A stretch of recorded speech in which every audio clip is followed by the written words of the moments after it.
What do you think of the clarification there by LeBron?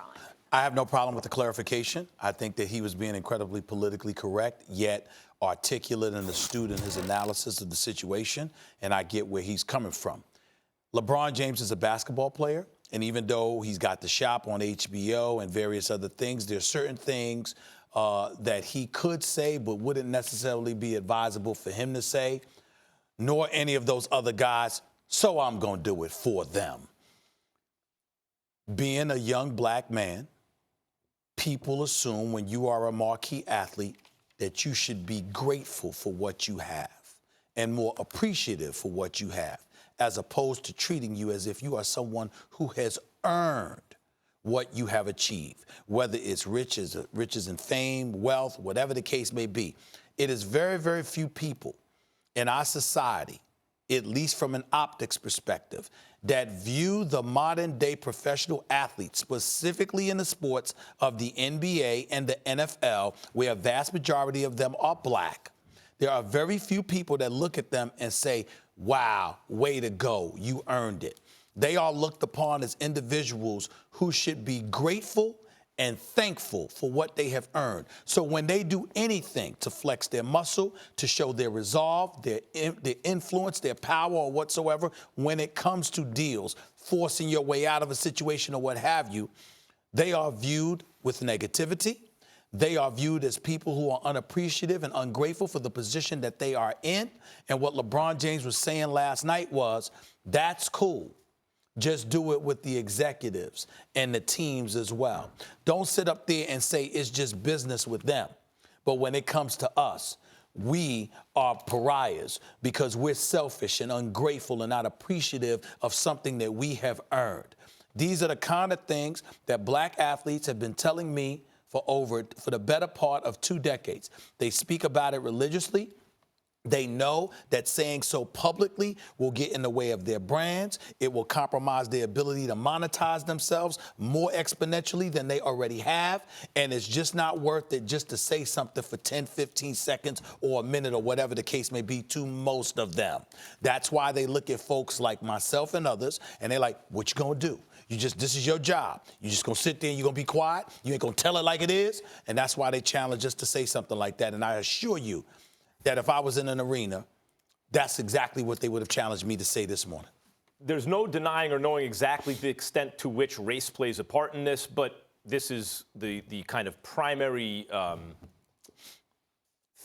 this is our country's original sin, and it absolutely influences all kinds of behavior in ways that are difficult to measure. That said, in this case, African-American athletes may be glad to know that owners and even the press has been doing this to athletes, white athletes, long before integration in sports. You know, when a guy would ask for a raise back when the major leagues were segregated, every newspaper column, part of it is just the natural haterism, right? But part of it is also they're sometimes basically working for the teams, right? For the powerful capitalists and industrialists back then. Would write things like, why he gets $25,000 a year for playing a children's game, right? It's a child's game, and he dares ask for more money. That takes the average person 2 years to make, right? You know, like, this has been going on since time immemorial in professional sports. I really do believe it has more to do with ownership-labor relations than it does race, but I'm sure race plays a part. Let me just say this. I'm going to introduce an economic term now. Ready? Go ahead. Okay. Homo economicus. Okay. That means the economic man.